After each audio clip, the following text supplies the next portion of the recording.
اٹھی نہیں تمہاری بہن اور اس کی اولاد؟ فردوس بیگم نے سخت لہجے میں پوچھا تو رضوان صاحب گڑبڑا گئے۔ نہیں، دراصل بچوں اور باجی کو شاید لیٹ اٹھنے کی عادت ہے۔ فردوس بیگم نے ہنکارا بھرا۔ وہ جانتی تھی کیسے اس عورت اور اس کی ماں نے ان کی معصوم لاڈوں پلی بیٹی کی زندگی عذاب کر رکھی تھی، اور کیسے ان کی نواسیوں کے شوہروں کو ان سے دور لے کے چلی گئی تھیں۔ بے شک وہ تب چھوٹے تھے، لیکن وہ ان کا مقصد جانتی تھیں۔ اب ان کی یہی کوشش تھی کہ جب تک وہ اس گھر میں ہیں ان کا کم ہی سامنا ہو۔ مائسا بیٹا، آج حسام اور بسام آپ کے ساتھ آفس جائیں گے، ان کی کمپنی کی ساری ڈیٹیلز آپ انہیں سمجھا دیجئے گا۔ رضوان صاحب نے مائسا کو مخاطب کر کے کہا تو اس نے سر ہلانے پہ اکتفا کیا۔ بسام نے بغور مائسا کے چہرے کی طرف دیکھا۔ وہ کل بھی سنجیدہ تھی، لیکن آج سنجیدگی میں اضافہ ہو گیا تھا۔ صرف مائسا ہی نہیں، باقی تینوں بھی کل کے نسبت زیادہ سنجیدہ تھیں۔ اور فاتن بیٹا، آپ کا ہاسپٹل کے بارے میں کیا ارادہ ہے؟ جی چاچو، الحمدللہ سارا کام تو مکمل ہے، بس کل کچھ ڈاکٹرز کے انٹرویو ہیں اور آج جا کے میں سب کچھ چیک کر لوں گا۔ تھینک یو سو مچ چاچو، آپ نے ہاسپٹل بنانے میں اتنی ہیلپ کی، ورنہ میری اسٹڈی اور ہاؤس جاب کے بعد آنا کافی مشکل تھا۔ حسام اور بسام نے اپنے بابا کا بزنس سنبھالا تھا، جبکہ فاتن کو ڈاکٹر بننے کا شوق تھا اور دانیال کو لائر۔ اسی لیے جب فاتن نے میڈیکل کی اسٹڈی سٹارٹ کی تو رضوان صاحب نے اس کے لیے یہاں ہاسپٹل تعمیر کروانا شروع کر دیا تھا۔ یہ صرف انہوں نے اپنے بھائی کے بیٹے کے لیے کروایا تھا، نہ کہ اپنا داماد سمجھ کے، کیونکہ وہ اپنی بیٹیوں پہ کوئی دباؤ نہیں ڈالنا چاہتے تھے۔ ڈیڈ، آج میں ارحم کے ساتھ جانے والی ہوں، لیٹ ہو جاؤں گی، ویٹ مت کیجیے گا۔ میں چینج کراؤں؟ حیام نے اٹھتے ہوئے کہا تو رضوان صاحب نے سر ہلا کے اسے اجازت دی۔ حیام نے اپنے کمرے کا رخ کیا۔ آج وہ بریک فاسٹ کے لیے لیٹ ہو گئی تھی، اس لیے ریڈی نہیں ہو سکی۔ اسے پتا تھا جب تک وہ چاروں صبح ان کے ساتھ ناشتہ نہ کرتیں تو رضوان صاحب نے بھی کچھ نہیں کھانا تھا، اور کھانے کے بعد ان کی میڈیسن لینا ضروری تھی۔ اسی لیے حیام نے پہلے ناشتہ کرنے کا سوچا۔ تم کہاں جا رہے ہو لڑکے؟ حسام کو اپنی جگہ سے اٹھتے ہوئے دیکھ کے فردوس بیگم نے سخت لہجے میں پوچھا۔ حیام سے بات کرنی ہے مجھے۔ بنا ان کی طرف دیکھے لمبے لمبے ڈگ بھرتا حسام حیام کے روم کی جانب بڑھا۔ ہیں یہ کیا بے شرمی ہے، کتنی ڈٹائی سے گیا ہے یہ لڑکا، اور تم کچھ کہہ بھی نہیں رہے۔ جوان جہان لڑکی کے کمرے میں چلا گیا، وہ تمہارا بھتیجا۔ فردوس بیگم کو تو سوچ سوچ کے ہی تب چڑھے جا رہی تھی۔ وہ نہیں چاہتی تھی ان کی نواسیوں کے ساتھ بھی وہی سلوک ہو جو ان کی بیٹی کے ساتھ ہوا تھا، اس لیے وہ چاہتی تھی کہ جتنی جلدی ہو سکے یہ نکاح ختم ہو جائے۔ وہ صرف بھتیجا نہیں ہے، چچا جان کا داماد بھی ہے۔ شاید آپ بھول رہی ہیں کہ وہ حیام کا شوہر ہے۔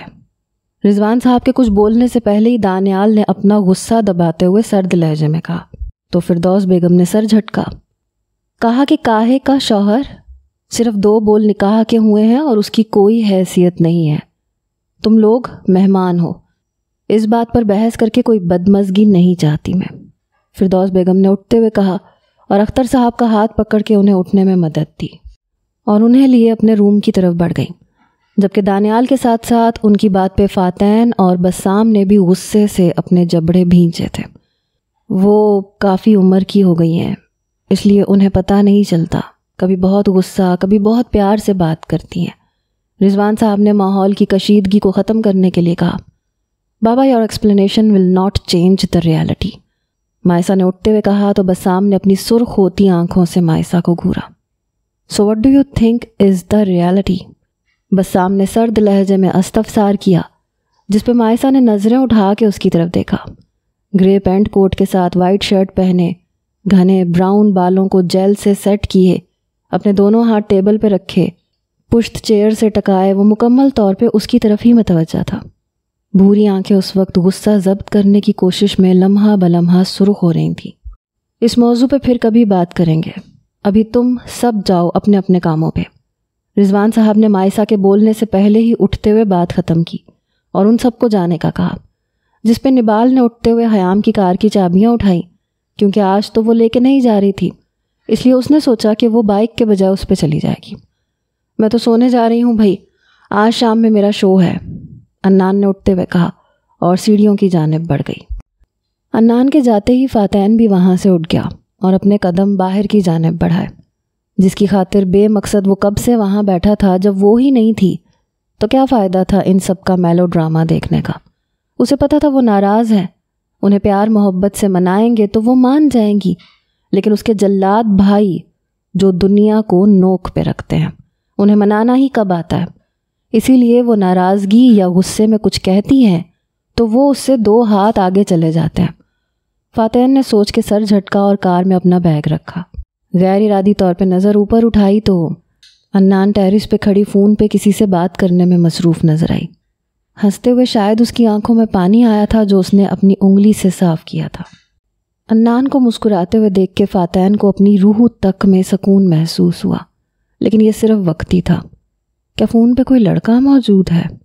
وہ جو کار سے ٹیک لگائے اسے دیکھنے میں مصروف تھا، دماغ میں آنے والی سوچ پہ ایک دم سے سیدھا ہوا۔ لڑکی بھی تو ہو سکتی ہے، اپنے ہی خیال کی نفی کی، لیکن چاچو نے تو بتایا تھا کہ وہ دوست نہیں بناتی، اور دوست میں تو لڑکیاں ہی ہوتی ہیں نا۔ الجھن بھری نظروں سے عنان کو دیکھا جو ابھی بھی مسکراتے ہوئے بات کرنے میں مصروف تھی۔ کبھی ہوا کے دوش پہ چہرے پہ آ جانے والی زلفوں کو اپنے کان کے پیچھے اڑستی۔ کتنا دلکش منظر لگ رہا تھا یہ، لیکن اس سوچ کے آنے سے پہلے کہ اگر لڑکا دوست ہوا تو چلو دوست تو ہوا، لیکن کون دوست صبح ہی صبح فون کر کے گپے ہانکتا ہے؟ ایک دم غصے کی شدید لہر وجود میں سرایت کر گئی۔ کار کا دروازہ زور سے بند کر کے اپنے قدم مینشن کے اندر بڑھائے۔ تن فن کرتا وہ باہر آنے والے دانیال سے ٹکرایا جو نبال کے جانے کا ویٹ کر رہا تھا کہ وہ جائے تو پھر وہ اس کے پیچھے نکلے۔ کیا ہوا بھائی، یہ لال بھبوکا بن کے کہاں جا رہے ہیں؟ آگے جاتے فاتن کا بازو تھام کے کہا تو فاتن جھٹکے سے مڑا۔ اگر تم نہیں چاہتے دانیال کہ میں تمہارا دانت توڑ کے تمہارے ہاتھ میں پکڑا دوں اور نبال کو تمہیں ریجیکٹ کرنے کا ایک اور موقع مل جائے تو شرافت سے یہاں سے دفع ہو جاؤ۔ فاتن غصے سے دھاڑا تھا تو دانیال نے ہونٹوں تلے لب دبا کے اس کا بازو چھوڑ دیا۔ وہ سیڑھیاں پھلانگتا ہوا پل میں عنان کے کمرے تک پہنچا، جبکہ اس کے جانے کے بعد نبال والی بات پہ دانیال کے تاثرات بدلے۔ اس کے پاس مجھے ریجیکٹ کرنے کے لیے لاکھ ریزنز ہوں اور ایکسیپٹ کرنے کا ایک بھی نہیں، تب بھی اسے آنا تو دانیال راجپوت کے پاس ہی ہے۔ حسام روم میں آیا تو وہ اسے کہیں نہیں دکھی، شاید چینجنگ روم میں ہو۔ حیام کے باہر آنے کا انتظار کرتے ہوئے وہ سائڈ پہ پڑے صوفے پہ براجمان ہو گیا۔ حیام جو اپنے دھیان میں یونیفارم پہن کے باہر آئی تھی اور بنا کسی طرف دیکھے مرر کے سامنے جا کے کھڑی ہو گئی، جبکہ حسام اسے پولیس یونیفارم میں دیکھ کے مبہوت ہو گیا تھا اور فخر بھی محسوس ہوا، جبکہ حیام سنجیدہ نظروں سے آئینے میں اپنا عکس دیکھ رہی تھی۔ چہرے سے ہوتی ہوئی نظریں اپنے پیٹ پہ گئیں، اپنا ہاتھ پیٹ پہ رکھ کے بری طرح سے اپنا نچلے والا لب کچلا۔ حسام جو بغور اسے دیکھ رہا تھا اٹھ کے دبے قدموں سے اس کے پیچھے آ کے کھڑا ہو گیا۔ اسے حیام اس وقت کھوئی کھوئی سی محسوس ہوئی جو حسام کا پیچھے کھڑا ہونا محسوس ہی نہیں کر پائی۔ حیام نے اپنی شرٹ کو پکڑ کے اوپر کرنا چاہا جب حسام نے پیچھے سے اپنے حصار میں لیتے ہوئے شرٹ اوپر اٹھاتے ہاتھ پر اپنا ہاتھ رکھ کے اپنے دونوں ہاتھ حیام کے پیٹ پہ باندھ دیے، جبکہ حیام کو اپنا وجود اس وقت ساکت ہوتا محسوس ہوا۔ آنکھوں میں بے یقینی لیے آئینے میں اپنے پیچھے موجود وجود کے عکس کو دیکھا جو آنکھوں میں چاہت لیے اسے ہی دیکھنے میں مصروف تھا۔ حسام کو بالکل یاد نہیں تھا کہ وہ کس وجہ سے اس کے پیچھے آیا تھا۔ وہ تو ارحم نامی بلا کے بارے میں بحث کرنے آیا تھا، لیکن اس وقت اسے اپنا آپ بہکتا ہوا محسوس ہوا۔ مسز، اس احساس کو محسوس کرنے میں وقت ہے، لیکن اگر آپ اس احساس کو محسوس کرنا چاہتی ہیں تو ہمیں ابھی سے کوشش شروع کر دینی چاہیے۔ اپنی ناک حیام کی گردن پہ سہلاتے ہوئے زو مانی انداز میں سرگوشی کی۔ اپنی بات پہ حیام کا کوئی رد عمل نہ دیکھ کے حسام نے نرمی سے اسے کندھوں سے تھام کے اس کا رخ اپنی طرف کیا۔ اسے وہ کہیں کھوئی کھوئی لگی۔ تھوڑی دیر پہلے ان آنکھوں میں بے یقینی دیکھی تھی، لیکن اس وقت بالکل خالی خالی محسوس ہوئی۔ تم کہتی ہو حیام کہ میرا دل حوث کا مارا ہے، لیکن تم نہیں جانتی یہ دل تمہاری محبت کا مارا ہے۔ حیام کا ہاتھ تھام کے اپنے سینے کے مقام پہ رکھا تو حیام کو وہ بے ترتیب ہوئی دھڑکنیں خود میں دھڑکتی ہوئی محسوس ہوئیں۔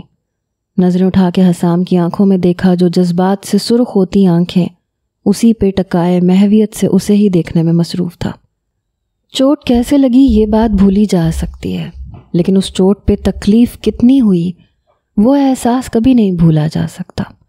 شاید اس احساس پہ کوئی دوسرا احساس غالب آ جائے، مگر وہ داغ وہ کبھی بھی ہمیں یہ بھولنے نہیں دیتا کہ وہ کسی چوٹ کے لگنے پہ ہی واضح ہوا تھا۔ لاکھ چاہنے کے باوجود بھی وہ ان الفاظ کو زبان تک نہ لا سکی اور تلخ مسکراہٹ سے حسام کی طرف دیکھا اور اس کا حصار توڑ کے 2 قدم پیچھے ہو کے کھڑی ہو گئی، جبکہ حیام کی اس حرکت کو حسام نے ناگواری سے دیکھا۔ تم جو مجھ سے دور ہوتی جاتی ہو اور میں چپ چاپ تمہاری بے اعتنائی اور بے رخی برداشت کر رہا ہوں، تو اس کا ہرگز یہ مطلب نہ سمجھنا کہ حسام راجپوت مجبور ہے۔ میں صرف تمہیں وقت دے رہا ہوں، اور یہ بات تم بھی اچھی طرح جانتی ہو کہ تم پہ سب سے زیادہ حق میرا ہے، صرف اور صرف میرا۔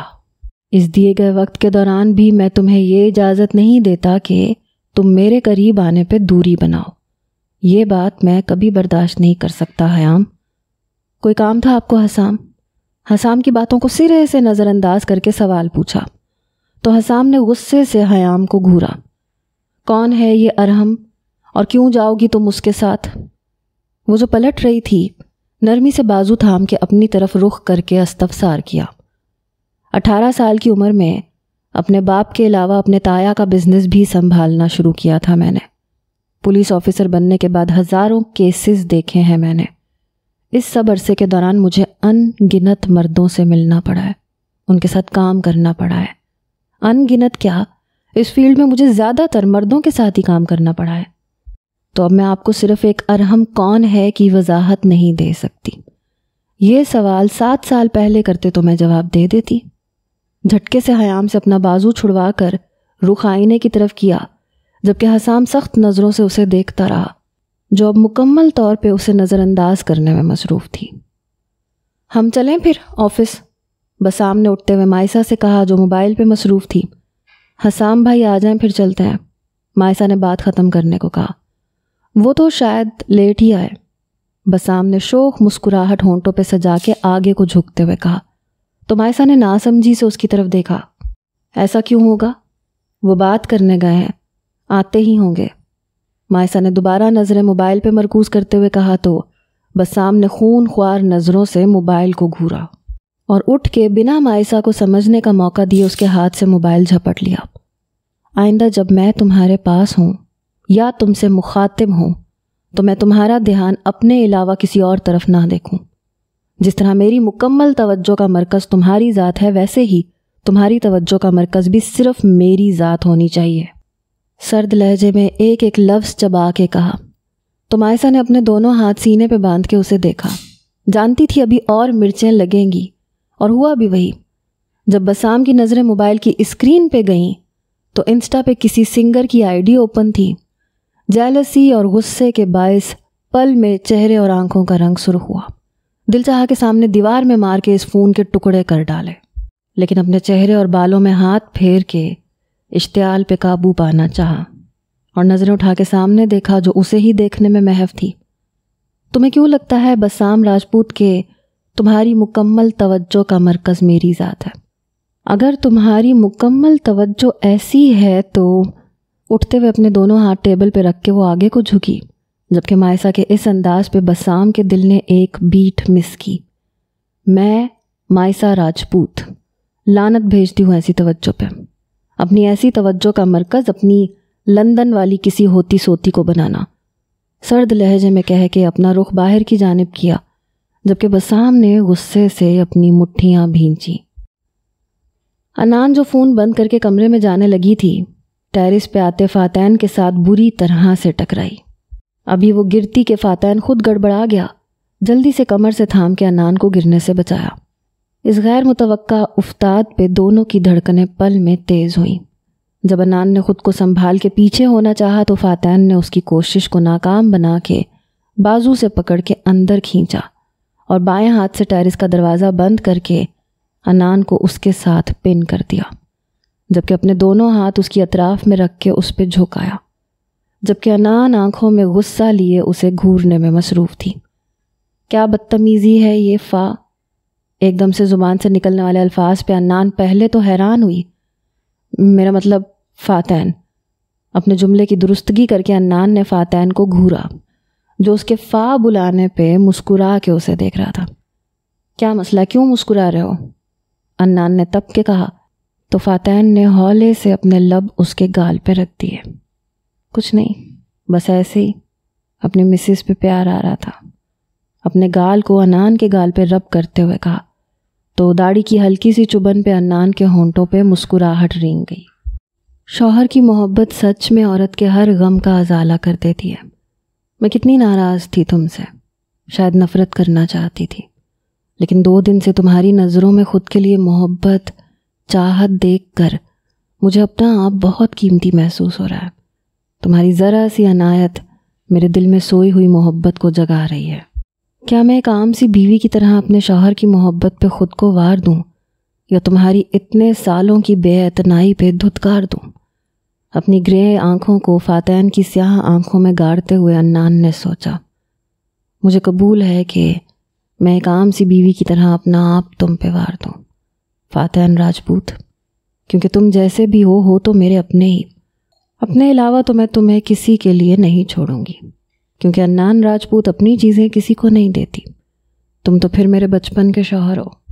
فاتین جو عدنان کے سنجیدہ چہرے کو بغور دیکھ رہا تھا، آہستہ سے جھک کے دوسرے گال پہ بھی اپنے لب رکھ دیے۔ بیوی، یار کتنا ناراض رہو گی؟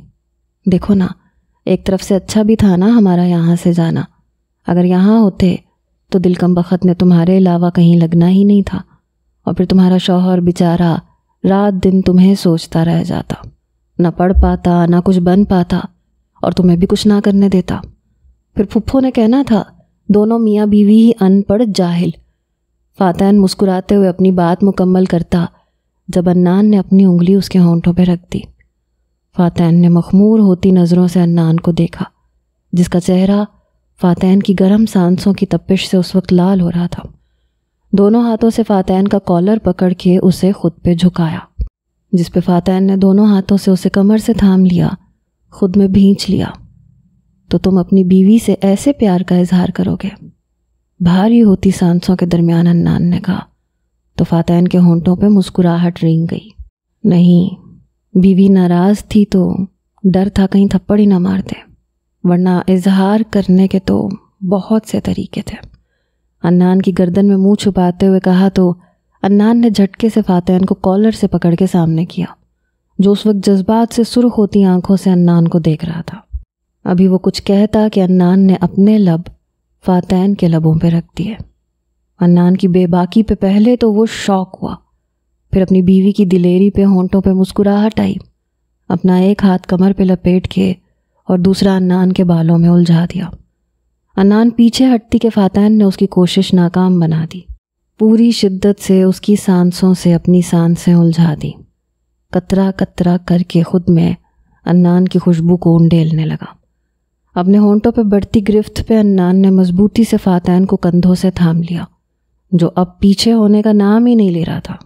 عدنان کی اکھڑتی سانسوں کو محسوس کر کے فاتین مسکراتے ہوئے پیچھے ہوا تو عدنان نے اپنا سر اس کے کندھے سے ٹکا دیا۔ اف بیوی، بس اتنا حوصلہ تھا، ابھی تو اتنے برسوں کی تشنگی مٹانی ہے جو اتنی جلدی تو نہیں مٹے گی، اور یہ تشنگی تو شاید ہی کبھی ختم ہو، یہ تو روز بروز بڑھتی ہی جائے گی۔ عدنان کو خود میں بھینچتے ہوئے کہا تو اس نے فاتین کے بازو پہ مکہ رسید کیا۔ ہاسپٹل نہیں جانا کیا تمہیں؟ عدنان نے پیچھے ہٹتے ہوئے کہا تو فاتین نے گھور کے اسے دیکھا۔ ابھی تو میں اپنے بیمار دل کا علاج کروا کے راحت محسوس کر رہا ہوں، میرا ڈاکٹر بڑی مشکل سے ہاتھ آیا ہے، ایسے اسے چھوڑ کے نہیں جا سکتا نا۔ چہرے پہ مسکینیت سجا کے کہا تو عدنان کے ہونٹوں پہ مسکراہٹ رنگ گئی۔ اپنے ہاتھ میں عدنان کا ہاتھ پکڑ کے انہیں دیوار سے پن کر کے اس کی گردن پہ جھک گیا۔ فاتین کی داڑھی کی ہلکی چبھن کے ساتھ اس کے ہونٹوں کا لمس اپنی گردن پہ جا بجا محسوس کر کے جسم کا سارا خون عدنان کے چہرے پہ سمٹ آیا تھا۔ بھاری ہوتی سانسوں کا شور لمحہ بلمحہ بڑھنے لگا تھا۔ جب وہ فاتین کو دور کرنے کی کوشش کرتی، وہ اپنے عمل میں اتنی شدت لے آتا۔ فاتین کے پیچھے نہ ہٹنے پہ عدنان نے اپنا آپ اس کے حوالے کر دیا۔ آنکھیں بند کر کے اپنا ایک ہاتھ فاتین کے بالوں میں الجھا کر اور ایک اس کے کندھے پہ رکھ کے اس کے لمس کو محسوس کرنے لگی۔ کچھ ہی پل گزرے تھے کہ موبائل کی آواز پہ عدنان نے آنکھیں کھولیں۔ کال آ رہی ہے، بھاری ہوتی سانسوں کے درمیان مشکل سے کہا تو فاتحین نے سرخ آنکھیں اٹھا کے عدنان کی طرف دیکھا جس کی گرے آنکھیں جذبات کی سرخی لیے ہوئے تھیں۔ فاتحین کو اپنا آپ بہکتا ہوا محسوس ہوا۔ وہ پھر سے جھکتا کہ موبائل پھر سے بجنا شروع ہو گیا۔ سخت بدمزہ ہو کے کال اٹینڈ کی، جبکہ اس دوران عدنان اپنی بے ترتیب ہوئی دھڑکنوں کو سنبھالنے میں لگی تھی۔ وہ ابھی وہاں سے جاتی کہ فاتحین نے کال پہ بات کرتے ہوئے اسے بازو سے کھینچ کے اپنے سینے سے لگا لیا۔ ٹھیک ہے، پہنچ رہا ہوں میں۔ فون پہ بات کر کے وہ عدنان کی طرف متوجہ ہوا۔ سو مسز، ریڈی رہیے گا رات کو، یہیں سے کنٹینیو کریں گے۔ گمبھیر آواز میں سرگوشی کر کے اپنا لمس عدنان کے ماتھے پہ چھوڑ کے وہ وہاں سے چلا گیا، جبکہ عدنان حیا سے سرخ پڑتا چہرہ لیے بستر پہ ڈھہ گئی۔ مائسہ جیسے ہی ہانم گروپ آف انڈسٹریز میں داخل ہوئی، اس کا ارادہ آفس میں جا کے سب فائلز کو اپنی سیکرٹری کے ہاتھ بسام کو بھیجنے کا تھا، کیونکہ وہ حسام کے بغیر ہی آ گئی تھی اور اپنے پیچھے بسام کی کار کو دیکھ چکی تھی، جو اس کی بات پہ غصے سے پاگل ہو رہا تھا۔ مائسہ کی پیدائش پر رضوان صاحب نے اپنے بزنس کا نام اپنی بیٹیوں کے نام کے پہلے حروف کو جوڑ کے نیا رکھ دیا تھا۔ بسام کی کار جیسے ہی باہر رکی تو کمپنی کا نیا نام دیکھ کے اسے حیرت ہوئی، کیونکہ یہ بات آج تک رضوان صاحب نے انہیں نہیں بتائی تھی۔ اگر کبھی بزنس کے حوالے سے کوئی بات ہوتی بھی تھی تو وہ کمپنی کے پہلے نام سے ہی کرتے تھے، HANM، ہانم۔ اسے ایک لمحہ لگا تھا ان الفاظ کو سمجھنے میں، لیکن اپنی حیرت پہ جلدی سے قابو پا کے وہ تن فن کرتا مائسہ کے پیچھے بھاگا، جو تیز تیز قدموں سے اندر جا رہی تھی۔ ابھی مائسہ سیڑھیوں والی سائڈ پہ جاتی کہ بسام نے اس کا بازو پکڑ کے گھسیٹتے ہوئے اسے لفٹ تک لایا اور لفٹ کے کھلنے پہ مائسہ کو لیے اندر داخل ہوا۔ مائسہ پہلے تو اس افتاد پہ حق دک رہ گئی، لیکن جب تک وہ سمجھتی بسام اسے لیے لفٹ میں داخل ہو چکا تھا۔ وہ تو شکر تھا کہ لفٹ سائڈ پہ تھی، ابھی سٹاف آ کر اپنی چیزیں سیٹ کرنے میں مصروف تھا، اس لیے زیادہ دھیان نہیں دیا کسی نے۔ ہوش میں آتے ہی مائسہ نے لفٹ سے باہر نکلنا چاہا تو بسام نے اپنا بازو آگے کر کے اسے روک دیا اور بٹن پریس کرنے لگا۔ بسام، مجھے باہر جانا ہے، بعد میں بات کرتے ہیں، مائسہ نے التجائیہ انداز میں کہا تو بسام نے بغیر اس کے لہجے پہ غور کیے مائسہ کو زبردستی پیچھے کھینچا، جو باہر جانے کی کوشش کر رہی تھی۔ بسام نے مائسہ کو پیچھے کر کے لفٹ کا بٹن دوبارہ دبایا، جسے وہ فرسٹ فلور پہ ہی روک چکی تھی۔ بسام کے پیچھے کرنے پہ مائسہ اپنے پسینے سے بھیگتے وجود کو لے کے پیچھے دیوار سے چپک گئی۔ میرا ضبط مت آزماؤ مسز بسام راجپوت، ورنہ میں جو کروں گا تم ساری عمر نہیں بھول سکو گی۔ اپنے بالوں میں ہاتھ پھنسا کے غرا کے کہا تھا، لیکن اپنے پیچھے مائسہ کی سسکیاں سن کے جیسے ہی بسام نے پلٹ کے دیکھا تو اپنی سانسیں رکتی ہوئی محسوس ہوئیں۔ وہ کچھ ہی دیر میں مکمل پسینے سے بھیگ چکی تھی، سانسیں اکھڑ رہی تھیں اور آہستہ آہستہ زمین پر بیٹھتی چلی جا رہی تھی۔ جب بسام اپنے سکتے کی کیفیت سے نکل کر اس تک پہنچا اور مائسہ کو اپنی باہوں میں بھر لیا۔ مائسہ، میری جان کیا ہوا؟ ادھر دیکھو مائسہ، بسام ایک دم سے چلایا۔ مجھ سے سانس دور پلز۔ خود کو بسام سے دور کرتے ہوئے کہا تو بسام نے اسے خود میں بھینچ لیا۔ سانس لو مائسہ، کچھ نہیں ہوتا۔ ابھی وہ بات کرتا کہ لفٹ کا دروازہ حیام کے روم میں کھلا۔ مائسہ کو بازوؤں میں اٹھا کے بسام روم میں داخل ہوا، وہیں پہ پڑے صوفے پہ مائسہ کو لٹایا، جس کی سانسیں ابھی بھی اکھڑ رہی تھیں۔ رنگ ایک دم سے نیلا پڑ گیا تھا۔ بسام کی آنکھیں پل میں آنسوؤں سے بھری۔ سانس مائسہ کو نہیں آ رہا تھا، دم اسے اپنا گھٹتا محسوس ہو رہا تھا، کبھی اس کے ہاتھ سے لاتا، کبھی پاؤں، ابھی وہ پھر سے اس کے ہاتھ سے لا رہا تھا۔ انہیں مائسہ نے اٹکتے ہوئے کہنا چاہا، جو بسام کو بالکل سمجھ میں نہیں آ رہا تھا۔ میری جان، میری زندگی، مائسہ، آئی ایم سوری یار، میں کیا کروں؟ بسام کو اپنا دماغ مفلوج ہوتا محسوس ہو رہا تھا۔ اسے سمجھ نہیں آ رہی تھی کہ کس کو کال کرے۔ مائسہ نے خود پہ جھکے بسام کی گردن میں ہاتھ ڈال کے اسے خود پہ جھکایا اور اپنے لبوں کی گرفت بسام کے ہونٹوں پہ سخت کر کے اس کی سانسوں کو خود میں انڈیلنے لگی۔ جبکہ بسام کے دل کی دھڑکن ایک دم سے ساکت ہو گئی۔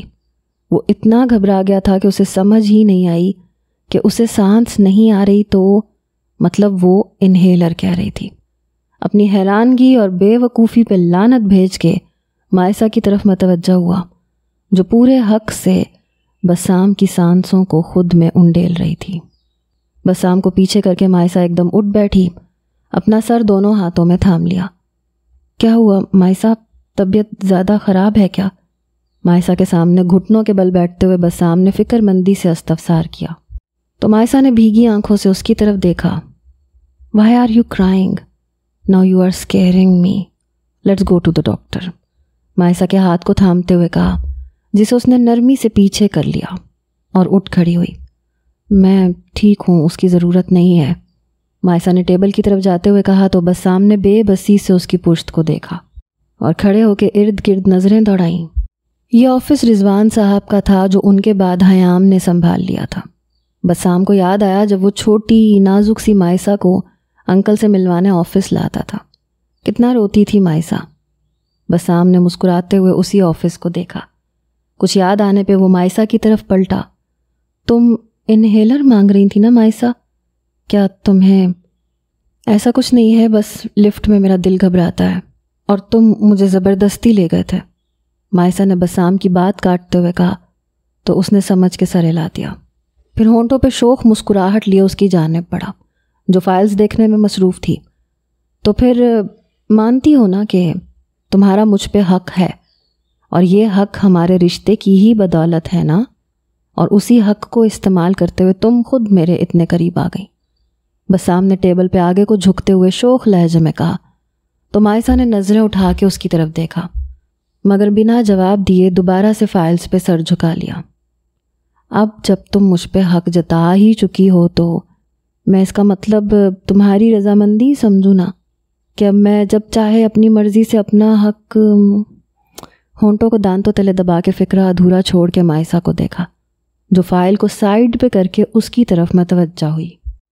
مرنے والے کو بس سانسوں سے مطلب ہوتا ہے، وہ جیسے بھی میسر ہو جائے۔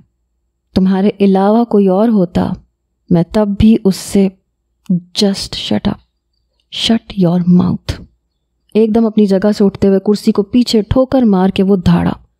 مائسہ کی بات پہ بسام کو لگا جیسے کسی نے پگھلتا ہوا سیسا اس کے کانوں میں انڈیل دیا ہو۔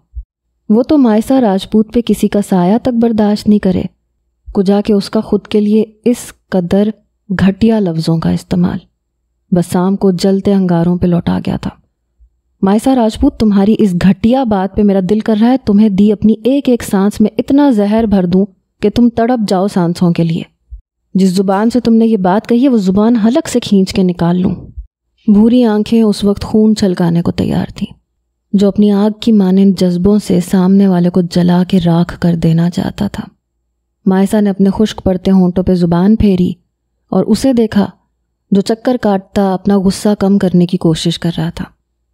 تم اب اوور ریئیکٹ کر رہے ہو، میں نے بس ایک بات، مائسہ نے ہمت کرتے ہوئے کہنا چاہا جب بسام نے زور سے اپنے دونوں ہاتھ ٹیبل پہ مارے۔ ایک بات؟ مائی فٹ! تمہاری ایک بات، تمہیں اندازہ بھی ہے کہ کیا بکواس کر چکی ہو تم؟ میری بیوی مجھے یہ کہہ رہی ہے کہ میری جگہ کوئی اور بھی ہوتا تو اسے صرف اپنی سانسوں سے مطلب تھا۔ اگر مجھے، اپنی طرف انگلی کا اشارہ کرتے ہوئے خون خوار نظروں سے مائسہ کو دیکھا، مجھے بسام راجپوت کو ساری عمر اپنی ایک ایک سانس دے کے بھی تمہیں زندہ رکھنا پڑے تو میں کبھی پیچھے نہیں ہٹوں گا، مگر جو بکواس تم نے آج کی ہے، اگر ایسی نوبت آئی تو میں تمہاری سانسوں کی ڈور کھینچنے میں ایک سیکنڈ بھی نہیں لگاؤں گا۔ بسام نے سرد آواز میں غرا کے کہا تو مائسہ کی ریڑھ کی ہڈی میں سنسناہٹ دوڑ گئی۔ بسام جھٹکے سے پیچھے ہوتا آفس سے منسلک روم کی جانب بڑھ گیا اور دھاڑ سے دروازہ بند کیا۔ مائسہ بسام کی اس قدر جنونیت دیکھ کے کانپ گئی، آنکھوں میں حیرت کا سمندر موجزن تھا۔ میری بات برداشت نہیں کر پا رہا، اگر کبھی تمہیں پتہ لگا کہ میں، آنکھیں لبالب آنسوؤں سے بھر گئی، بری طرح سے اپنے لب کچلتے ہوئے واش روم کے بند دروازے کو دیکھا۔ بسام نے اپنے چہرے پہ پانی ڈالتے ہوئے اپنے غصے کو ابال کو کم کرنے کی کوشش کی، جو مائسا کی بات کو سوچتے ہوئے بڑھتا ہی چلا جا رہا تھا۔ اپنے دونوں ہاتھ سنک کے ارد گرد جما کے آئینے میں اپنا عکس دیکھا۔ بچپن کی خوبصورت یادیں بسام کی آنکھوں کے پردے پہ لہرا گئیں۔ میری چھوٹی موٹی چڑیل، یہ لو چاکلیٹ، میں ہوم ورک کر لوں پھر کھیلتے ہیں۔ مائسا کے چھوٹے چھوٹے ہاتھوں میں بسام نے چاکلیٹ پکڑاتے ہوئے کہا تھا۔ مائسا سر ہلا کے چاکلیٹ کھانے میں مصروف ہو گئی تو بسام نے سکون کا سانس لیا اور اپنے ہوم ورک کی طرف متوجہ ہوا۔ مائسا، جس نے چاکلیٹ سے اپنے ہاتھوں اور منہ کو اچھی طرح سے بھر لیا تھا، اب ٹکر ٹکر کرتی اپنی موٹی نیلی آنکھوں سے بسام کو دیکھ رہی تھی کہ وہ اس کا چہرہ صاف کرے۔ بام، ڈنڈے، مائسا نے اپنے گندے ہاتھوں کو آگے کرتے ہوئے کہا۔ مائسا، چپ کر کے کھاؤ، میں جلدی سے کمپلیٹ کر لوں پھر کھیلتے ہیں، بسام نے ویسے ہی اپنی کاپی پہ جھکے ہوئے کہا۔ تو مائسا نے اپنی موٹی موٹی آنکھوں سے ارد گرد کا جائزہ لیا تو اسے بسام کا بیگ صوفے کے ساتھ رکھا نظر آیا، جبکہ بسام بیگ کے پاس نیچے ہی بیٹھا ہوا ہوم ورک کرنے میں مصروف تھا۔ بام دیکھو تو، مائسا نے دوبارہ بسام کو اپنی طرف متوجہ کرنا چاہا، لیکن بسام کے جواب نہ دینے پہ مائسا کی آنکھیں پل میں پانیوں سے لبالب ہوئیں۔ مائسا کرال کرتے ہوئے بسام کے بیگ کے پاس آئی، اس پہ چڑھ کے صوفے پہ چڑھی، بسام کی پیٹھ کو دیکھا جو اس کی بات نہیں سن رہا تھا، اور پھر مائسا نے ایک دم اس کے اوپر چھلانگ لگائی۔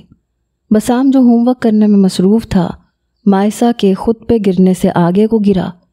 اف مائسا، بال چھوڑو میرے، بسام نے اپنے بالوں کو مائسا کی چھوٹی چھوٹی مٹھیوں کی گرفت میں پا کے کہا، کیونکہ مائسا نے اپنے چھوٹے چھوٹے ہاتھوں میں بسام کے بال پکڑ کے خود کو گرنے سے بچانے کی کوشش کی تھی، اور بسام اس کی اس کوشش پہ اش اش کر اٹھا تھا۔ میڈم کو خود کی چوٹ کی فکر تھی، پھر چاہے بسام گنجا ہو جاتا۔ مائسا اپنے چھوٹے چھوٹے دانتوں سے بسام کی گردن پہ کاٹنے میں مصروف تھی۔ مائسا، اف اللہ، چڑیل، چھوڑو مجھے، بسام نے پیچھے ہاتھ لے جا کے مائسا کو پکڑتے ہوئے آگے کیا، جو چاکلیٹ لگے منہ کے ساتھ ہاتھ پاؤں مارتی اس کے چہرے کی طرف بڑھنے کی کوشش کر رہی تھی۔ چڑیل، تم دن بدن ویمپائر بنتی جا رہی ہو۔ اف میری مائسا، ذرا ترس نہیں آیا تمہیں اپنے دوست پہ؟ بسام جو غصے سے گھورتے ہوئے اسے ڈانٹ رہا تھا کہ مائسا نے پھر ایک دم سے اس کے ہاتھ کی پشت پہ اپنے دانت گاڑ دیے۔ درد سے بلبلاتے ہوئے بسام نے اسے نیچے پٹخا اور اپنا ہاتھ پکڑ کے دیکھنے لگا۔ بسام نے دانت کچکچا کے اس چھوٹے پیکٹ کو دیکھا جو اب اپنے ہاتھ کی پشت کو چہرے پہ پھیرتے ہوئے چہرے کو صاف کرنے کی کوشش کر رہی تھی۔ بسام کو اس وقت مائسا پہ ٹوٹ کے پیار آیا۔ وہ اپنے ہاتھ کا درد بھلا کے اس کے پھولے پھولے گالوں پہ اپنے لب رکھ کے مائسا کو گود میں بٹھا چکا تھا اور ٹیشو پکڑ کے مائسا کے ہاتھ اور چہرے کو صاف کرنے لگا، جس پہ وہ کھلکھلا کے ہنستی۔ اف میری چڑیل، اس بات پہ غصہ ہوئی تھی، بسام نے مائسا کی ناک دباتے ہوئے کہا تو اس نے جھٹ سے اپنا سر ہلایا۔ بام، میں بالی ہوں نا، ڈنڈی نہیں، مائسا نے اپنے چھوٹے چھوٹے ہاتھوں سے تالی بجا کے کہا تو بسام کا کہہ کہا گونجا۔ میری پیاری چڑیل، بسام نے کہہ کہا لگا کے کہا تو مائسا نے غصے سے اٹھ کے اس کی ناک پہ اپنے 2 چھوٹے سے دانت گاڑ دیے، جس پہ بسام کی چیخیں جبکہ دانیال اور فاتین کے کہہ کہے وہاں گونجے جو ابھی ابھی وہاں آئے تھے۔ بسام نے سر جھٹک کے ماضی کی یادوں سے چھٹکارا پایا۔ میں آج بھی تمہارا وہی بام ہوں مائسا، جو تمہاری دی تکلیف کو پل میں بھلا دیتا تھا اور تمہاری خوشی میں خوش اور دکھ میں دکھی ہو جاتا تھا۔ یہاں سے جانا میرا فیصلہ تو نہیں تھا جو تم مجھے یوں سزا دے رہی ہو۔ مرد چاہے ہائی سوسائٹی کا رہنے والا، پڑھا لکھا یا گاؤں میں رہنے والا ہو، یا اپنی ساری زندگی باہر گزار کے آیا ہو، اپنی بیوی کے معاملے میں سب کی سوچ ایک ہی ہوتی ہے۔ کوئی بھی غیرت مند مرد اپنی بیوی پہ کسی غیر کا سایہ برداشت نہیں کرتا۔ تم جانتی ہو میں تمہارا غصہ، ناراضگی برداشت کر لوں گا، اسی لیے مجھے ان لفظوں کی مار رہی ہو۔ تلخی سے سوچتے ہوئے سر جھٹکا اور واش روم سے باہر آیا۔ بسام جو اتنی دیر سے اپنے غصے اور اشتعال پہ قابو پا کے باہر آیا تھا، سامنے ہی ایک میل امپلائی کو مائسا سے مسکرا کے بات کرتے ہوئے دیکھ کے غصہ پھر سے اود آیا۔ ماتھے کے بلوں میں اضافہ ہوا، لمبے لمبے ڈگ بھرتا امپلائی کے سر پہ جا کے کھڑا ہو گیا۔ یہ بات اتنی بڑی تو نہیں تھی، لیکن وہ پہلے ہی تپا بیٹھا تھا۔ آؤٹ! بسام ایک دم لڑکے کے سر پہ جا کے دھاڑا تو وہ بیچارہ ہڑبڑا کے اپنی جگہ سے اٹھا۔ مائسا جو کچھ کہنے والی تھی، بسام کے اتنے خطرناک تیور دیکھ کے چپ کر گئی اور اب وہ بیچارے امپلائی کی درگت بنتے دیکھ رہی تھی جسے بسام خون خوار نظروں سے گھور رہا تھا۔ اور وہ بیچارہ لڑکا کبھی مائسہ کو دیکھتا، کبھی اپنے سامنے کھڑے نئے باس کو۔ اب اس طرف دیکھا تو آنکھیں نکال دوں گا، دفع ہو جاؤ۔ شیر سی دھاڑ لیے بسام پھر سے گھرایا تو بیچارہ لڑکا اپنے نئے باس کے اتنے خطرناک تیور دیکھ کے بنا فائز لیے وہاں سے بھاگا۔ بسام نے اس سب کے دوران مائسہ کو مکمل طور پہ نظر انداز کیا۔ نبال جو آفس میں بیٹھی اپنا کیس ریڈ کر رہی تھی، آفس ڈور پہ ہونے والی دستک پہ آنے والے کو اجازت دی، لیکن جب آنے والا کچھ دیر نہ بولا تو نبال نے فائل سے سر اٹھا کے سامنے دیکھا۔ اپنے سامنے دانیال کو دیکھ کے سیکنڈز میں نبال کے چہرے کے زاویے بگڑے، جبکہ دانیال اس کے فیس ایکسپریشنز کو دیکھ کے مسکراتا ہوا اس کے سامنے آ کے اس کی چیئر پہ براجمان ہو گیا۔ کیوں آئے ہیں آپ؟ نبال نے لگی لپٹی رکھے بغیر سرد لہجے میں دانیال سے پوچھا تو دانیال نے مسکرا کے نبال کو دیکھا۔ اپنی پری سے ملاقات کرنے، محبت بھرے لہجے میں کہہ کے دانیال نے استحقاق بھری نظروں سے نبال کا جائزہ لیا، جو وائٹ شرٹ پر بلیک کوٹ پہنے، بالوں کو کیچر میں قید کر کے پیچھے کو کھلا چھوڑ رکھی تھی۔ شاید رنگ آنکھوں پہ لائنر اور مسکارا لگایا ہوا تھا جس کی وجہ سے وہ اور بڑی بڑی لگ رہی تھیں۔ دانیال کو نبال اس وقت اپنے دل میں اترتی ہوئی محسوس ہوئی۔ معذرت، اس دنیا میں انسان ہی بستے ہیں، پریوں کی تلاش میں آپ اوپر کا رخ کریں، نبال نے طنزیہ لہجے میں کہہ کے نظریں دوبارہ فائل پہ مرکوز کر لیں۔ اوپر کا رخ تو میں اپنی اس پری کے ساتھ ہی کروں گا اور بتاؤں گا کہ رب نے میرے لیے دنیا میں ہی ایک پری بھیجی تھی جس کی سنگت میں دنیا میں جنت بھی دیکھ لی میں نے، تو پھر تم دیکھنا وہاں پہ موجود پریاں رشک اور حسد سے دیکھیں گی تمہیں۔ نبال کی بات کو کسی خاطر میں نہ لا کے پھر سے دانیال نے اسی لہجے میں کہا تو نبال کو دانیال کی باتوں سے کوفت ہونے لگی۔ آنے کی وجہ بتائیں، نبال نے جھنجھلاتے ہوئے کہا تو دانیال نے سنجیدہ نظروں سے اسے دیکھا۔ گھر اکیلے میں تم سے بات کرنے کا موقع نہیں مل رہا تھا اور میرے ساتھ تم کہیں جاتی نہیں، اس لیے تم سے بات کرنے کے لیے یہاں آیا ہوں۔ نبال کے لہجے کو نظر انداز کرتے ہوئے دانیال نے نرم نظروں سے اسے دیکھتے ہوئے کہا تو کریں بات، سن رہی ہوں میں۔ نبال نے روکھے لہجے میں کہا تو دانیال نے گہرا سانس بھر کے اسے دیکھا۔ دانیال کو جتنا اسے منانا آسان لگ رہا تھا اتنا تھا نہیں۔ انہیں تو یہی تھا کہ وہ تھوڑا سا ناراض ہوگی تو وہ منا لیں گے، لیکن یہاں تو ناراضگی سے زیادہ کسی اور ہی چیز کے آثار نظر آ رہے تھے۔ اگر سامنے بیٹھی لڑکی صرف اس کے نکاح میں ہوتی تو وہ نخرے برداشت کرنے کے بجائے اس کے پہلی بار کہنے پہ ہی 2 لفظ بول کے فارغ کر دیتا، لیکن بات صرف نکاح تک نہیں تھی، وہ پورے حق سے پہلے دن سے اس کے دل پہ براجمان تھی۔ دیکھو نبال، ناراض ہونا تم لوگوں کا حق ہے، لیکن جو بات تم بار بار کر رہی ہو وہ میں آئندہ برداشت نہیں کروں گا۔ تم بیوی ہو میری، تم مجھ سے ناراض ہو تو لڑو جھگڑو، جو بھی کہو گی میں سن لوں گا، کیونکہ تمہارا یہ حق ہے، لیکن میں ہرگز بھی برداشت نہیں کروں گا کہ میری بیوی 4 لوگوں میں بیٹھ کے ہمارے رشتے کو توڑنے کی بات کرے، کیونکہ ایسا ممکن نہیں ہے۔ دانیال نے سنجیدہ لہجے میں کہا تو نبال نے سن کے سر ہلایا۔ میں نے یا میری بہنوں نے رشتہ توڑنے کی کوئی بات نہیں کی۔ نبال کی بات پہ دانیال کو اپنے دل سے بوجھ اترتا محسوس ہوا۔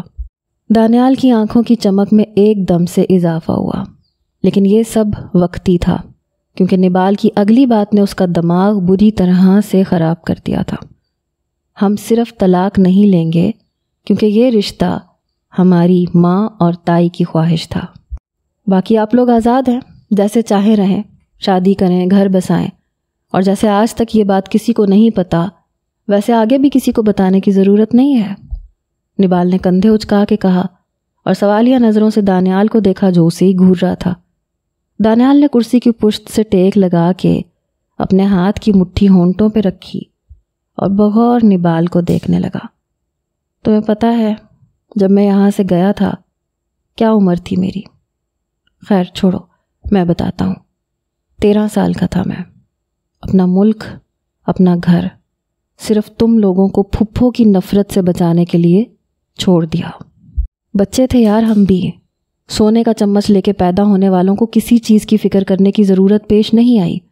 ماں باپ کا ساتھ تھا، بے پناہ محبت کرنے والے چچا چچی تھے، کزنس تھیں جو بہنوں کی طرح عزیز تھیں، اور تم تھیں میرے وجود کا حصہ۔ سنجیدہ لہجے میں کہتے اس بات پہ لہجہ خود بخود نرم پڑ گیا۔ ماما کی ہر ممکن کوشش ہوتی تھی تم لوگوں کو پھپھو اور دادی سے دور رکھیں، تاکہ وہ تم لوگوں کو احساس کمتری میں مبتلا نہ کر دیں کہ تم بیٹیاں ہو۔ ان کے زہریلے الفاظ تم لوگوں کو تکلیف نہ دیں۔ ممی پاپا کی ڈیتھ ہوئی تو پھپھو اور دادی حیام کو قصوروار ٹھہراتی تھیں۔ کتنی بری طرح سے حیام کو مارا تھا۔ حیام کی تکلیف میرے بھائی کو اپنے دل پہ محسوس ہوتی تھی، اور پھر اسے جو سمجھ میں آیا اس نے وہ کیا۔ وہ پھپھو کو دور نہیں کر سکتا تھا مینشن سے، تو ان کے ساتھ ہمیں لیے لندن چلا گیا۔ تو کیا غلط کیا بتاؤ؟ دانیال نے آخر میں سوالیہ لہجے میں استفسار کیا تو نبال نے نظروں کا رخ پھیر لیا۔ I never give explanation to anyone. Giving explanation to anyone is not my thing. But I am giving it to you because you are very important to me. Your resentment matters. سنجیدہ لہجے میں کہتے کہتے ایک دم سے لہجہ گھمبیر ہوا۔ آنکھوں میں بھی سنجیدگی کی جگہ نرمی نے لے لی۔ مقصد کبھی بھی تم لوگوں کو تکلیف دینا یا چھوڑنا نہیں تھا، تو پلیز تم بھی یہ چھوڑنے والی بات مت کرو۔ دانیال نے اپنی جگہ سے اٹھتے ہوئے قدم نبال کی طرف بڑھاتے ہوئے کہا، جو اب بھی سنجیدہ نظروں سے دانیال کو دیکھ رہی تھی، جیسے دانیال کی کسی بات پہ اسے کوئی فرق نہ پڑا ہو۔ دانیال نے اپنے دونوں ہاتھ نبال کی چیئر کی سائیڈز پہ رکھے اور اس کے چہرے پہ جھکایا۔ ایک معصوم بیچارہ شوہر ہوں میں۔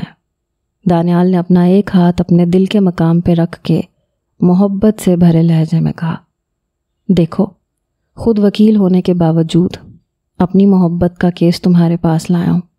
لڑ لو، جھگڑ لو، لیکن مجھے جتا دو۔ فیس میں چاہے بندے کی جان مانگ لو، چاہے ساری عمر اپنی غلامی پہ رکھ لو، بندہ اف بھی نہیں کرے گا۔ مخمور لہجے میں سرگوشی کرتے ہوئے نبال کی دھڑکنوں کو منتشر کر دیا، لیکن اپنے ہاتھ سے نبال کے چہرے پہ آئی لٹ کو کان کے پیچھے اڑستے ہوئے سیدھا کھڑا ہوا اور سنجیدہ چہرے سے نبال کو بغور دیکھا۔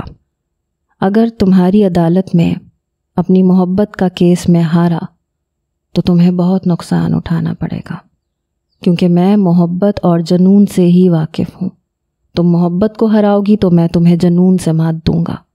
محبت قبول کر کے پاس آؤ گی تو اپنی محبت کی بارش میں تمہیں پور پور بھگو دوں گا۔ اگر محبت ہار گئی تو ساری عمر تمہیں میرا جنون جھیلنا پڑے گا، کیونکہ چھوڑے گا تو دانیال راجپوت تمہیں کسی صورت میں بھی نہیں۔ اور کسی کا ہونا ہوتا تو 18 سال تڑپتا نہ لندن میں رہتے ہوئے۔ یہ شادی کا کھڑاک ڈالنے کی ضرورت نہیں تھی مجھے۔ میں پریکٹیکل بندہ ہوں۔ تم سے محبت ہے تو ہے، بیوی تم ہو تو تم ہی رہو گی۔ سنجیدہ لہجے میں کہتا نبال کو ایک لمحے کے لیے وہ ساکت کر گیا تھا۔ وہ اس کا پل میں تولا اور پل میں ماشا ہو جانے والا روپ حیران نظروں سے دیکھ رہی تھی۔ پہلے شوخی تھی آنکھوں میں، پھر محبت، اور اب سنجیدگی۔ جتنی جلدی ہو فیصلہ سناؤ۔ چاچو سے بات کر کے رخصتی مانگنے والا ہوں میں۔ اپنے کوٹ کا بٹن بند کرتے ہوئے دانیال نے کہا تو نبال ایک جھٹکے سے اپنی جگہ سے اٹھی۔ تمہیں ابھی نبال اپنی بات کرتی کہ دانیال نے اس کا چہرہ اپنے ہاتھوں میں دبوچ لیا۔ شوہر بعد میں، عمر میں پہلے بڑا کزن ہوں میں تم سے۔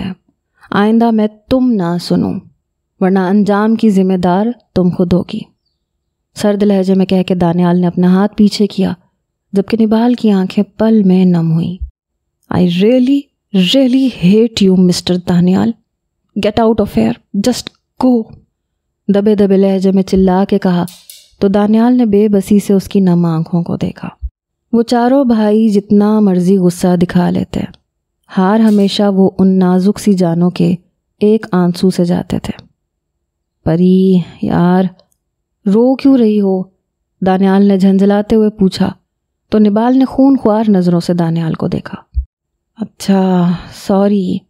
دانیال نے اپنے قدم آگے بڑھا کے بنا نبال کو سمجھنے کا موقع دیے کمر میں ہاتھ ڈال کے اسے اپنے سینے میں بھینچ لیا۔ نبال کے مزاحمت کرتے ہاتھوں کو دانیال نے پیچھے اپنے ایک ہاتھ میں مضبوطی سے پکڑ لیا، جبکہ دوسرا ہاتھ نبال کی کمر میں ڈال کے اسے خود کے مزید قریب کر لیا۔ سوری یار، پریکٹیکل بندہ تو میں محبت اور شادی کرنے کے بعد بنا تھا۔ تمہارے لیے تو آج بھی وہی دانی ہوں میں، بس دنیا کے سامنے ہی اکڑوں ہوں، تمہارے لیے بہت رومانٹک شوہر ثابت ہونے والا ہوں۔ اپنے ہونٹ نبال کے ماتھے پہ رکھ کے، آنکھیں موند کے اس کے لمس کو محسوس کرنا چاہا۔ دانیال کے اس عمل پہ نبال ایک دم ساکت ہوئی، مزاحمت کرتے ہاتھ جہاں تھے وہیں تھم گئے۔ یار جلدی آ جاؤ، بہت ضرورت ہے تمہاری، نبال کی آنکھوں پہ اپنا لمس چھوڑتے ہوئے دانیال نے گھمبیر لہجے میں کہا تو نبال نے اپنے ہاتھ دانیال کے بازوؤں پہ رکھے اور نظریں اٹھا کے اس کی طرف دیکھا۔ ملازمہ سے کام کروانے کی عادت نہیں ہے مجھے، 18 سال سے کپڑے ہینگ اور پریس کر کر کے تھک گیا ہوں، تم ہوگی تو معصوم شوہر کو آسانی ہو جائے گی۔ بات کر کے دانیال نے اپنا ہونٹ مسکراہٹ روکنے کے لیے دانتوں میں دبا لیا اور نبال کی طرف دیکھا، جس کا سکتہ دانیال کی بات پہ ٹوٹا، اور اب وہ خون خوار نظروں سے دانیال کو گھورتے ہوئے اس کا حصار توڑنا چاہ رہی تھی۔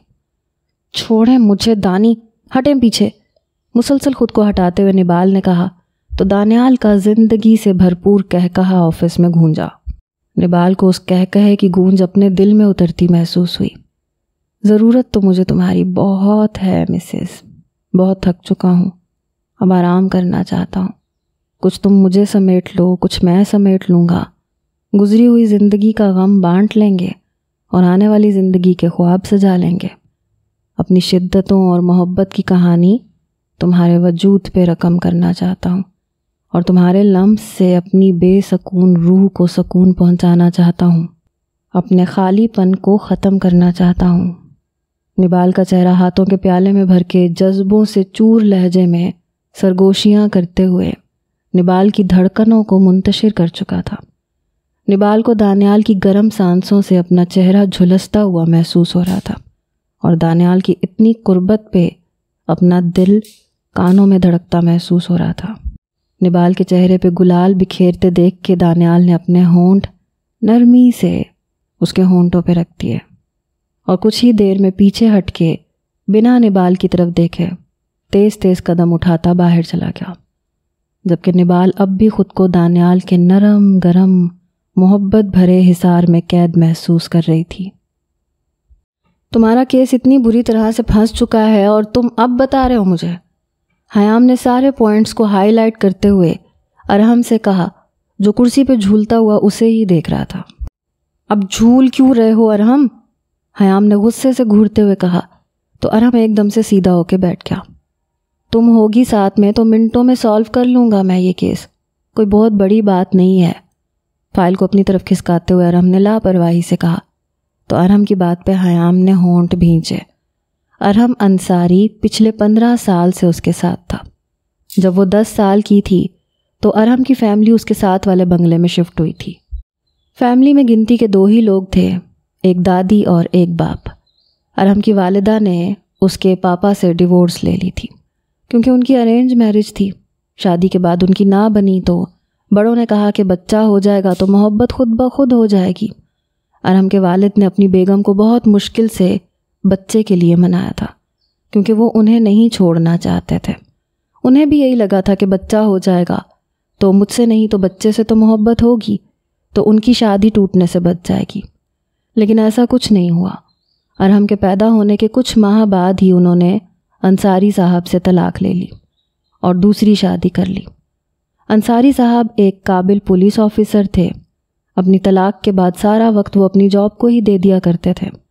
ارحم لوگ جب یہاں شفٹ ہوئے تب وہ 12 سال کا تھا۔ وہ بہت سنجیدہ اور کم گو بچہ تھا، لیکن پھر بھی اس کی عنان اور نبال سے دوستی ہو گئی، جس کے باعث وہ کھیلنے کے لیے ان کے گھر آنے جانے لگا۔ تو اس نے پہلی بار حیام کو دیکھا جو فون کو کان سے لگائے کسی کی بات سن رہی تھی اور آنسو تواتر سے چہرہ بھگو رہے تھے۔ اور ارحم انصاری 12 سال کی عمر میں حیام راجپوت کے عشق میں گرفتار ہو گیا۔ اس کا عشق ہر غرض سے پاک تھا۔ حیام پہ آنے والی ہر مشکل کو وہ خود پہ جھیل لیتا تھا، اس کے آگے ہر بار ڈھال بن کے کھڑا ہوتا تھا، اس کا ہمدرد، اس کا ہمراز بنا۔ لیکن جو نہ بن سکا تو وہ تھا حیام راجپوت کا نصیب۔ وہ جانتا تھا حیام راجپوت حسام سے نفرت کرے یا محبت، حسام راجپوت کو اپنا لے یا چھوڑ دے، لیکن وہ کبھی بھی ارحم انصاری کی نہیں بنے گی۔ اور یہی بات ارحم انصاری کو روز جیتے جی مارتی تھی۔ یہ سب جو ہائی لائٹ کیا ہے ان سب کی ڈیٹیلز نکلواؤ، کیونکہ یہ صرف ایک قتل اور اغوا کا نہیں کیس ہے، یہ بہت آگے جانے والا ہے۔ کیونکہ یہ جو بندہ ہے، حیام نے پکچر اٹھا کے سامنے کی تو ارحم نے ہاتھ میں پکڑ کے اسے غور سے دیکھا۔ پچھلے 25 سال پہلے اس پہ قتل، ریپ اور بہت سے کیسز رجسٹر ہوئے تھے جن کا کوئی نتیجہ سامنے نہیں آیا تھا، اور اہم بات اس کا ریکارڈ کہیں بھی نہیں ہے۔ اور یہ کیس جو 2 ماہ پہلے کا ہے، اس میں وہ بندہ پایا جاتا ہے لیکن اس پہ کوئی الزام نہیں آ رہا، تو صاف ظاہر ہے کہ گیم بہت بڑی ہے۔ اتنے سال سے یہ بندہ غائب نہیں، چھپا ہوا تھا اور اپنے جرائم سر انجام دے رہا تھا۔ اگر کوئی ایسے چھپ کے بیٹھا ہے اور جرائم بھی بآسانی کر رہا ہے تو مطلب اس کے پیچھے کافی بڑی پارٹی ہوگی جو اسے سپورٹ کر رہی ہے۔ اس دن اس کی بدقسمتی تھی یا تمہاری خوش قسمتی، قتل والی جگہ جہاں عوام جمع تھی وہاں بنائے جانے والی پکس میں یہ نظر آ گیا۔ اب تم یہ سب نکلواؤ ڈیٹا، تب تک میں کچھ کھانے کو آرڈر کرتی ہوں، حیام نے فائلز اور پکس ارحم کی جانب بڑھاتے ہوئے کہا۔ سیڑھیاں اترتے ہوئے عدنان نے غیر محسوس انداز میں ارد گرد نظر دوڑائی، لیکن فاتحین اسے کہیں بھی نہ دکھائی دیا۔ لاشعوری طور پہ آج سارا دن وہ اس کے بارے میں ہی سوچتی رہی۔ شو کے دوران بھی عدنان کا سارا دھیان فاتحین کی طرف ہی رہا تھا۔ فاتحین کا لمس، اس کی گھمبیر آواز میں کی جانے والی سرگوشیاں عدنان کو بے چین کیے ہوئے تھی۔ گھر آ کے سب سے پہلے اسے دیکھنا چاہتی تھی جو کہیں دکھائی نہیں دے رہا تھا۔ بے دلی سے ڈائننگ ہال میں داخل ہوئی جہاں مائسہ، حیام، نبال اور رضوان صاحب اس کا ہی انتظار کر رہے تھے۔ السلام علیکم بابا۔ سب سوچوں کو جھٹک کے عدنان نے مسکراتے ہوئے رضوان صاحب کو سلام کیا۔ وعلیکم السلام، کتنی دیر لگا دی بیٹا آپ نے؟ رضوان صاحب نے گھڑی کو دیکھ کے عدنان سے کہا۔ آئی ایم سوری بابا، راستے میں ٹریفک کی وجہ سے دیر ہو گئی، عدنان نے بیٹھتے ہوئے کہا تو انہوں نے سر ہلا کے ہاتھ سے کھانا شروع کرنے کا اشارہ کیا۔ فردوس بیگم اور اختر صاحب جلدی کھانا کھا لیتے تھے کیونکہ انہوں نے میڈیسنز لینی ہوتی تھیں، اور دوسرا وہ دونوں جلدی سونے کے عادی تھے۔ عدنان نے پھر چور نگاہ اپنے ارد گرد دوڑائی، لیکن اس بار بھی مایوسی کا سامنا کرنا پڑا، جبکہ حیام اور نبال کی آنکھوں سے یہ حرکت مخفی نہ رہ سکی۔ کس ٹائم گئے تھے پھپھو لوگ پیلس؟ حیام نے عام سے لہجے میں رضوان صاحب سے پوچھا۔ وہ جب گھر آئی تھی تو فردوس بیگم نے بتایا تھا کہ اس کی پھپھو اپنا اور حسام لوگوں کا سارا سامان پیلس شفٹ کروا چکی ہیں، اور حسام لوگوں کو بھی میسج کر کے بتا دیا ہے کہ آج سے وہ پیلس میں ہی رہیں گے، کیونکہ وہ وہاں رہ کے اپنی نظروں کے سامنے سیٹنگز کروانا چاہتی ہیں، اور فرح اور ثنا یہاں کمفرٹیبل فیل نہیں کرتی۔ فردوس بیگم یہ بات بتاتے ہوئے کافی خوش تھیں، جبکہ حیام نے زیادہ غور نہیں کیا۔ لیکن اب حیام نے عدنان کو متلاشی نظروں سے فاتحین کو ڈھونڈتے دیکھا تو اسے جتانے کے لیے رضوان صاحب سے سوال کیا۔ شام سے پہلے ہی چلی گئی تھیں آپا اور بچیاں، اور فہد توٹ کے پہلے ہی کہیں چلا گیا تھا، رضوان صاحب نے گلاس میں پانی ڈالتے ہوئے سرسری سا بتایا، تو عدنان کو اپنے اندر کچھ ٹوٹتا سا محسوس ہوا۔ کتنے یقین اور مان سے وہ اس کے قریب گئی تھی، سب کچھ بھلانا چاہتی تھی، اور اس نے بتانا تک گوارا نہیں کیا۔ ایک تلخ سی مسکراہٹ عدنان کے ہونٹوں پہ آئی۔ دن ایسے ہی سبک رفتاری سے گزر رہے تھے، سب اپنے اپنے کاموں میں اس قدر مصروف تھے کہ بات کرنے کا وقت نہیں تھا، اور وہ جو اس دن محبت کے اتنے دعوے کر کے گئے تھے پلٹ کے حال تک نہیں پوچھا۔ حیام نے رولنگ چیئر پہ جھولتے ہوئے اپنی بند آنکھیں کھولیں جو نیند کا خمار لیے اس وقت سرخ ہو رہی تھیں۔ دکھتے سر کو اپنے دائیں ہاتھ سے دبایا۔ نائٹ ڈیوٹی کرنے کے بعد ارحم کی کال آ گئی کہ اسے کچھ انفارمیشن ملی ہے جو اس کے کیس میں بہت کارآمد ثابت ہوں گی، اس لیے حیام اب اس کا انتظار کر رہی تھی۔ تبھی دروازہ کھول کے مسکراتے ہوئے ارحم داخل ہوا۔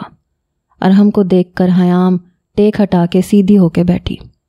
شکر آ گئے تم، نیند سے برا حال ہو رہا تھا۔ اب دکھاؤ مجھے، پھر گھر بھی جانا ہے، حیام نے آنکھیں مسلتے ہوئے ارحم سے کہا۔ ارحم کو حیام اس وقت کوئی کیوٹ سی بچی لگی، نیند کا خمار لیے سرخ آنکھیں ارحم کے دل میں ہلچل مچانے لگی، تو ارحم نے سرعت سے نظریں پھیر کے فائل کھولی، اپنی بے لگام دھڑکنوں پہ قابو پانے کی کوشش کی جو حیام کو اپنے ارد گرد محسوس کر کے سینے میں ہلچل مچا دیتی تھی۔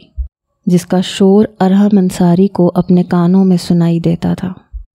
پانی کا گلاس اٹھا کے ایک ہی سانس میں حلق میں اتار کے خشک ہوتے گلے کو تر کیا اور نظریں اٹھا کے حیام کو دیکھا، جو سوئی جاگی کیفیت میں کرسی کی پشت سے سر ٹکا کے اسے ہی دیکھ رہی تھی۔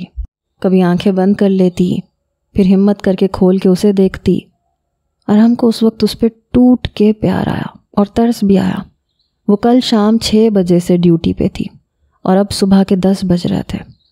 اگر یہ کیس اتنا امپورٹنٹ نہ ہوتا تو وہ کبھی اسے زحمت نہ دیتا، اور پھر یہ کیس کافی حد تک حیام کے ماضی سے بھی جڑا ہوا تھا، جسے سوچتے ہوئے ارحم کو ڈر بھی تھا کہ وہ کیا ریئیکٹ کرے گی۔ سب سوچوں کو جھٹک کے ارحم حیام کی جانب متوجہ ہوا۔ یہ کچھ انفارمیشن ملی ہے، ارحم نے فائل حیام کی طرف کرتے ہوئے کہا، جسے منہ بسوڑتے ہوئے حیام نے پکڑ لیا۔ ارحم کو ہنسی تو آئی لیکن ضبط کر گیا۔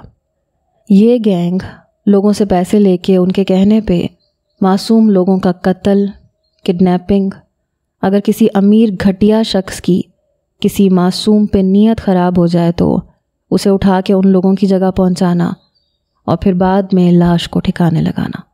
بہت سے بزنس مینز اپنی ڈیل حاصل کرنے کے لیے اپنی مخالف پارٹی کے بندے کا کام تمام کرواتے ہیں، یا پھر دھمکی دینے کے لیے۔ یہ گینگ اپنی ذاتی دشمنی کی وجہ سے کہیں سامنے نہیں آیا، لیکن جو چیز اہم ہے وہ یہ ہے کہ 4 بزنس پارٹنرز کا ان کے ساتھ تعلق ہے۔ بگڑے ہوئے امیر زادے ہر ہفتے کسی معصوم کو درندگی کا نشانہ بناتے ہیں، جس میں اس گینگ کے لوگ ان کے ساتھ شامل ہوتے ہیں۔ جو انفارمیشن ملی ہے اس کے مطابق ان 4 کا پچھلے 10 سال سے اس گینگ کے ساتھ تعلق ہے۔ ارحم نے سنجیدہ لہجے میں اپنی بات مکمل کی اور ایک خاکی لفافہ حیام کی طرف بڑھایا، جسے حیام نے سوالیہ نظروں سے دیکھ کے تھام لیا۔ اور اس میں کیا ہے؟ حیام نے آئی برو اچکا کے سوالیہ لہجے میں ارحم سے استفسار کیا، کیونکہ ہر بات تو وہ اسے بتا چکا تھا، فائل وہ دیکھ چکی تھی، اور جہاں تک وہ ارحم کو جانتی تھی اسے اندازہ ہو گیا تھا کہ اس لفافے میں بھی کوئی اہم انفارمیشن ہی ہوگی جو وہ اسے آخر میں بتا رہا ہے۔ ان 4 بزنس مینز کی تصویریں ہیں۔ ارحم نے اپنے ناخن سے ٹیبل کی سطح کو کھرچتے ہوئے نظریں جھکا کے جواب دیا، تو حیام نے آنکھیں چھوٹی کر کے اسے گھورا اور لفافہ کھولا، لیکن جیسے ہی تصویر پہ حیام کی نظریں پڑیں اسے لگا ایک دفعہ پھر سے اسے ماضی میں دھکیل دیا گیا ہو۔ Do you love me? Message وصول ہوا تو کانپتے ہاتھوں سے جواب ٹائپ کرنا شروع کیا۔ I don't know but I need you please, بے بسی سے میسج ٹائپ کر کے سینڈ کیا۔ چہرہ آنسوؤں سے تر تھا جبکہ ہاتھ بری طرح سے کپکپا رہے تھے۔ دین پروو اٹ بیب، میسج پڑھ کے ماتھے پہ پسینے کے قطرے نمودار ہوئے، آنکھیں لبالب آنسوؤں سے بھر گئیں۔ How can I prove this? ہچکیوں سے روتے ہوئے میسج ٹائپ کیا تو فوراً سے جواب موصول ہوا۔ It's too easy babe, let me show you my girlfriend pic, you have to make a same pic like her, okay? کتنی دلیری سے وہ اپنی گرل فرینڈ کا بتا رہا تھا، لیکن وہ مجبور تھی، ضرورت تھی اس شخص کی، وہ جیسا بھی تھا اسے قبول تھا۔ میسج کی رنگ ٹون پہ جیسے ہی میسج اوپن کیا تو ایک لڑکی کی اتنی نازیبا تصویر کو دیکھ کے موبائل ہاتھوں سے چھوٹ گیا اور وہ وہیں بیڈ پہ اوندھے منہ گر کے ہچکیوں سے رونے لگی۔ Send me your pic same like this and I promise I will be yours. Message پڑھ کے وہ دھاڑے مار مار کے روئی۔ ڈی پی پہ لگی اس کی مسکراتی ہوئی تصویر اسے خود کا مذاق اڑاتی ہوئی محسوس ہوئی۔ فون کو بیڈ سے نیچے پھینک کے گھٹنوں میں سر دیے وہ ساری رات روتی رہی، لیکن اسے اس شخص کی ضرورت تھی۔ ایک تصویر ہی تو ہے۔ ساری رات رونے تڑپنے کے بعد وہ اس نتیجے پہ پہنچی اور نظریں گھما کے فون کو تلاش کرنا چاہا جو زمین پہ پڑا ہوا تھا۔ چھوٹے چھوٹے قدم اٹھا کے وہ اس موبائل کے پاس آئی، اسے آن کیا جہاں اس کا ہی میسج تھا۔ I am waiting babe, I am yours, you don't need to be shy, just show me, I wanna see you. Message پڑھتے ہوئے چہرہ بالکل سپاٹ تھا، جیسے سارے جذبات مر چکے ہوں۔ موبائل کو سوئچ آف کر کے صوفے پہ اچھالا اور واش روم میں جا کے بند ہو گئی۔ حیام کی نیند بھگ سے اڑی، کانپتے ہاتھوں سے تصویر کو ٹیبل پہ اچھالا اور خوف زدہ سی نظروں سے ارحم کو دیکھا۔ جو بے بسی سے حیام کو ہی دیکھ رہا تھا۔ ٹیبل پہ دونوں ہاتھ رکھ کے اپنے بے جان وجود کو سہارا دے کے کھڑا کیا۔ ہاتھ پاؤں بری طرح سے کپکپا رہے تھے۔ ماضی اتنی بری طرح سے ایک دم سامنے آیا تھا کہ حیام راجپوت کو اپنی جان نکلتی محسوس ہو رہی تھی۔ حیام کو اٹھتے دیکھ کے ارحم بھی اپنی جگہ سے اٹھا، جبکہ حیام خود میں ہمت جمع کر کے وہاں سے نکلنے ہی لگی تھی جب ارحم نے بازو سے پکڑ کے اسے روکا اور حیام کے سامنے آ کے کھڑا ہو گیا۔ حیام نے التجائیہ نظروں سے ارحم کو دیکھا، جس پہ ارحم نے نفی میں سر ہلایا اور دونوں ہاتھوں سے حیام کے کندھے تھامے۔ میں ہوں نا حیام، کچھ بھی غلط نہیں ہونے دوں گا۔ ارحم انصاری مرتا مر جائے گا لیکن حیام راجپوت پہ آنچ بھی نہیں آنے دے گا، نہ ہی تم پہ اور نہ ہی اپنی ان 3 چھوٹی بہنوں پہ۔ مجھے بس تمہارا یقین اور ساتھ چاہیے۔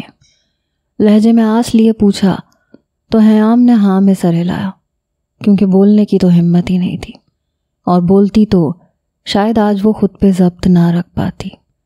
تشکر بھری نظروں سے ارحم کو دیکھا۔ حیام راجپوت 100 بار مر کے بھی پیدا ہو جائے نا تو پھر بھی ارحم انصاری کے احسانوں کا قرض نہیں اتار سکتی۔ حیام کی آنکھوں میں تشکر دیکھ کے ارحم نے غصے سے اسے گھورا۔ حیام کو سمجھنے کے لیے ارحم انصاری کو اس کے الفاظوں کی ضرورت نہیں پڑتی تھی۔ ارحم انصاری کو تو اس کی خاموشی بھی خود سے کلام کرتی محسوس ہوتی تھی۔ شام میں وہ چاروں گھر میں تھیں۔ حیام نے کافی حد تک خود کو سنبھال لیا تھا۔ اب وہ چاروں اختر صاحب کے پاس بیٹھی تھیں، ان سے باتیں کرنے میں مصروف تھیں۔ تبھی رضوان صاحب وہاں آئے۔ جاؤ بیٹا، تم لوگ اپنی پھپھو اور حسام لوگوں کو بلا لاؤ، انہیں کہنا کہ آج کا کھانا ہمارے ساتھ ہی کھائیں۔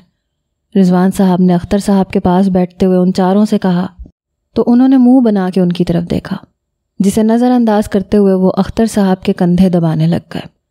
ارے کیوں جائیں میری بچیاں، نوکر لگی ہوئی ہیں تمہاری بہن کی، خود تو اسے توفیق نہ ہوئی کہ جھوٹے منہ ہی کسی کو آنے کی دعوت دے دے۔ ابھی تو یہ سامنے گھر ہے، اور پچھلے 20 دنوں میں ایک بار بھی تمہارے کسی بھتیجے کو بھی توفیق نہیں ہوئی کہ چکر ہی لگا لے، اور یہ چاروں اٹھ کے چلی جائیں۔